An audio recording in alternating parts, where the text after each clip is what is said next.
हमें पिकनिक मनाते हुए हान्युल की फैमिली को दिखाते हैं, जहाँ नामवादा कहता है कि मुझे जहाँ दोस्तों के साथ चिल करना पसंद था, टेस्टी खाना पसंद था और डेटिंग करना अच्छा लगता था, वहीं हान्युल को बस पढ़ना अच्छा लगता था। वो डेटिंग भी नहीं करती थी। अगर कोई उसे डेटिंग के लिए कहता तो वो सीधा मना कर देती। जिसे बस अपनी पढ़ाई पर ध्यान रखना था, जिससे उसकी पढ़ाई ना भटके। पर अब वो डेटिंग के लिए अच्छी से अच्छी जगह सर्च करती है। नादा हान्युल का बातें करते वक्त वॉलेट चुराता है तो उसे पकड़ लेती है हान्युल। हान्युल अपने मन में कहती है कि वो अभी भी दोस्त हैं या डेटिंग कर रहे हैं। फिर वो अपनी मॉम और अंकल से उनकी डेटिंग का पूछती है और उनसे आइडिया लेती है।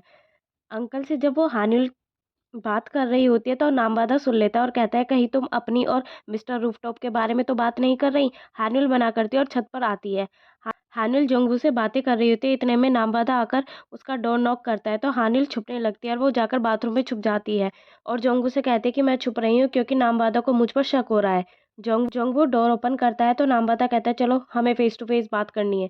तुम मेहन को डेट के लिए पूछते हो या नहीं? अब तो सब कुछ ठीक हो गया है ना, तो अब पूछते क्यों नहीं? वही हानिल छुपकर सब बातें सुन रही होती है बाथरूम से, कर अजीब अजीब रिएक्शन दे रही होती है। नामवादा कहता है, तुमने हाथ पकड़ा साथ घूमे और वो डेटिंग के लिए भी सबसे पूछ रही है। जुंगू कहता है, शायद हम कर रहे हैं, हाँ शायद हम कल से ही डेटिंग कर रहे हैं। जिसे सुन हानिल शौक हो जाती है और उसके गलती से शावर ऑन हो जाता है, जिससे हानिल भीग जाती है। नामवादा कहता है, शायद कुछ हो रहा है बाथरूम में। जुंगू कहता है, शायद वो लीकेज हो रही है, मैं देख लूंगा। नामवादा कहता है, तुम्हें तो एक्सपेक्ट करना पड़ेगा ना उसका डिप्रेशन, स्टाइल और उसका गुस्सा। जोंगवू हाँ करता है और कहता है उसे गुड लक। नामवादा भी उसे सॉरी बोलकर चला जाता है। जोंगवू बाथरूम में आता है तो वो हानिल को गीला होते हुए देखता है। वो जोंगवू से पूछते हैं, क्या वो सच में डेटिंग कर रहे हैं? जिस पर जोंगवू हाँ करता है, चेंज करने के लिए कपड़े देता है और उसे कॉफ़ी भी देता है। जोंगवू उसे बुके भी देता है फूलों का, जिसे देख वो खुश होती है। जोंगवू से फिर डेट पर जाने के लिए पूछता है तो हानिल हाँ करती है। जोंगवू हानिल को हक करता है। हानिल अपने रूम में आती है और तो नामवादा उससे कहता है, डोंट वरी मिस्टर रूफटॉप, तुम्हें जल्द ही डेट के लिए पूछेगा। मैंने आज उससे फेस टू फेस बात किया, मैन टू मैन। चलो इस बात पर लाओ मुझे 1 लाख वोन दो। हानिल ये सब सुनकर उसे मारने लगती है और उसे भगा देती है। देयुंग जोंगवू को कॉल करने का सोचता है पर वो करता नहीं। होंगनान उसे कहती है, शायद मुझे तुम्हें जोंगवू को कॉल करने के लिए कहना नहीं चाहिए था। देयुंग कहता है, पता नहीं जब मैंने उसे कॉल किया था तो किसी औरत ने वो फ़ोन उठाया और मुझे डांट दिया फ़ोन पर। ये शायद मैं जानती हूँ कि वो कौन थी। जोंगवू मेरी फ्रेंड के घर पे किराए पर रहता है। हानिल और जोंगवू डेट पर जाने के लिए निकलते हैं। इतने में देयुंग आकर जोंगवू का हक करता है और कहता है, मुझे मुझे नहीं पता था तुम इतने दुखी थे। तुम इतने छोटे घर में रह रहे थे, वरना मैं तुम्हें अपने घर ले जाता। जोंगवू कहता है कि कोई नहीं, अभी मुझे डेट पर जाना है तो छोड़ो। देयुंग उसे जाने नहीं देता तो हानिल कहती है, तुम बात करो, मैं बाद में तुम्हें कॉल कर लूंगी। और जोंगवू बाहर रेस्टोरेंट में जाते हैं। जोंगवू कहता है, तुम इतने ड्रामेटिक क्यों बन रहे हो? देयुंग कहता है, मुझे सब जानना है। जोंगवू कहता है, तुम इतना क्यूरियस क्यों हो रही है सब जानने के लिए? देयुंग कहता है, मैं सच्ची में इंसिडेंट के बाद तुमसे बहुत दुखी था। मेरे मन में तुम्हारे लिए अभी भी चिंता है। जोंगवू खाना खा रहा होता है तो देयुंग कहता है, मैं तुमसे बातें कर रहा हूँ और तुम खाना खा रहे हो, तुम्हें शर्म नहीं आ रही? जोंगवू कहता है, मुझे जाना है, मैं बिजी हूँ। देयुंग कहता है, मुझे तुम्हें कुछ बताना था इसलिए मैं आया हूँ। जोंगवू वापस आता है तो हानिल उसका वेट कर रही होती है। वो दोनों जाने लगते हैं तो कॉन्गमिन का कॉल आता है जोंगवू के पास मिलने के लिए। जोंगवू मना करता है और फ़ोन काट देता है। जोंगवू डेट के लिए एक्साइटेड होता है। हानिल उसे लाइब्रेरी ले जाते हैं, जिसे देख जोंगवू अपसेट हो जाता है। जोंगवू हानिल से डेट प्लान पूछता है तो वो उसका डेट प्लान जानकर अपसेट हो जाता है। फिर जोंगवू उसे मूवी देखने के लिए ले आता है। दोनों मूवी देखते हैं, गेम खेलते हैं और फोटोशूट भी कराते हैं।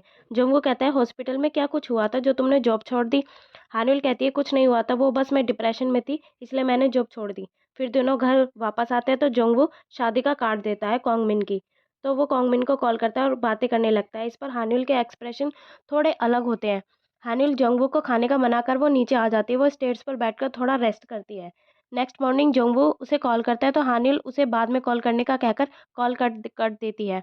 जोंगवू की भी अपॉइंटमेंट होती है साइकाइट्रिस्ट के पास। हानिल भी साइकाइट्रिस्ट के पास होती है और मेडिटेशन बढ़ाने के लिए कहती है डॉक्टर से। जोंगवू भी साइकाइट्रिस्ट के पास आता है तो हानिल को रोते हुए देखता है।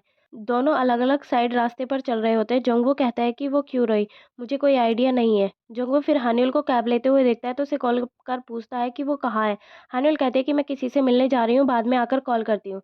से जोंगवू मिलने उसके क्लिनिक जाता है। जोंगवू कहता है कि मैं तुम्हारे साथ अभी काम नहीं कर सकता क्योंकि जिससे मैं प्यार करता हूँ उसे मेरी ज़रूरत है, मुझे उसी के साथ रहना है। उसके पास जॉब नहीं है और मेरे पास होगी तो उसे अच्छा नहीं लगेगा। अभी मैं उसके साथ रहकर उसकी मदद करना चाहता हूँ। जोंगवू वापस आता है तो हानिल की मम उसे खाने के लिए बुलाती है। तो नामवादा कहता है कि चलो हमारे साथ डिनर करने। जोंगवू जाने लगता है तो नामवादा उसे रूम में ले जाता है हानिल के और कहता है कि अभी तक तुमने मेरी बहन से डेट के लिए पूछा या नहीं? तो मैं तुम्हें आइडिया देता हूँ कि कैसे करना है। फिर वो देने लगता है डेट पर जाने के लिए। इतने में नाबादे की मॉम उसे बुला लेती हैं। जोंगवू वहाँ कॉन्गमिन और हानिल की साथ पिक देखता है, जिसे देख उसे थोड़ा शॉक लगता है। हानिल अपनी कलीग से मिलने आती है तो उसकी कलीग कहती है कि तुम्हें पता है कि कॉन्गमिन शादी कर रहा है सीईओ की बेटी के साथ, और जो तुमने रिसर्च की थी वो सारा क्रेडिट उसने लेकर वो प्रोफेसर बन गया, और आज उसकी गुड बाय पार्टी भी हो रही है। अब वो रिज़ाइन कर रहा है। हानिल आते वक्त सोचते हैं कि मैंने तो क्वेश्चन भी वो सॉल्व किया था जो इतना टफ था, पीटी में भी क्लियर किया था मैंने, सब अच्छा था। वो मून की फ़ोटो क्लिक कर रही होती है तो उसके पास डैड की कॉल आती है। उसे पता चलता है कि उसके डैड हॉस्पिटल में एडमिट है। सब अच्छा था, पर बुरे दिन मेरा वेट कर रहे थे शायद। उसके डैड एक्सपायर हो जाते हैं। हानिल रोती है और कहती है कि मैंने लास्ट बार उन्हें गुड बाय भी नहीं कह पाई। हानिल डॉक्टर को बताते कि मुझे नहीं पता था कि मेरी खुशी लाइफ कितने टाइम तक चलेगी, डर लगता है मुझे। फिर सीन हॉस्पिटल का दिखाते हैं जहाँ कॉन्गमिन उसकी हेल्प करता है डिसर्टेशन में। डिसर्टेशन का सारा क्रेडिट कॉन्गमिन ले जाता है और हानिल को कहता है कि अब की बार कोई वैकेंसी आएगी तो मैं उस पर तुम्हारा नाम सजेस्ट करूंगा। इस बार तुम्हें पक्का मैं प्रोफेसर बनाने की कोशिश करूंगा। कॉन्गमिन की गुड बाय पार्टी चल रही होती है, वहाँ हानुल भी आती है कॉन्गमिन की पार्टी में, जिसे देख कॉन्गमिन शॉक हो जाता है। हानुल भी ग्लास भरकर वाइन उसके मुंह पर फेंकती है। हानुल कहती है चलो सबके सामने सच बताना कि क्या हुआ था और एक ऑनेस्ट लाइफ जीना। देयुंग लिफ्ट लेता है तो होंगरान भी आ जाती है। दोनों बातें करते हैं। हानुल बाहर होती है तो होंगरान उसे कॉल करके कहती है कि तुम कहाँ हो, तुम्हारी डेट कैसे चल रही है जोंगवू के साथ। होंगरान उसे बताती है कि जोंगवू ने देयुंग के साथ काम करने को मना कर दिया क्योंकि उसे तुम्हारे साथ रहना है। अभी देयुंग नहीं जानता कि तुम दोनों डेट कर रहे हो, जानता है कि तुम बस अच्छे दोस्त हो ताकि तुम उसकी मदद करो काम करने में। हानुल को ये सब सुनकर बुरा लगता है कि जोंगवू उसकी वजह से काम नहीं कर रहा। जोंगवू हानुल को बारिश में भीगते हुए देखता है तो उससे कहता है तुम कहाँ थी। हानुल कहती है चलो सब खत्म करते हैं, मुझसे नहीं हो पा रहा, मैं खुद अपने आप को खुश रखने के लिए स्ट्रगल कर रही हूँ, मुझे माफ़ कर दो। जोंगवू कहते हैं चलो साथ में स्ट्रगल करते हैं। हानुल कहती है ना करती है और कहती है ये बुरा होगा। जोंगवू उसे छाता देकर कहता है चलो ना ही डेट करते ना ही प्यार करते हैं, चलो तुम ये छाता ले लो, और वो वहाँ से चला जाता है। हानुल फिर रोने लगती है।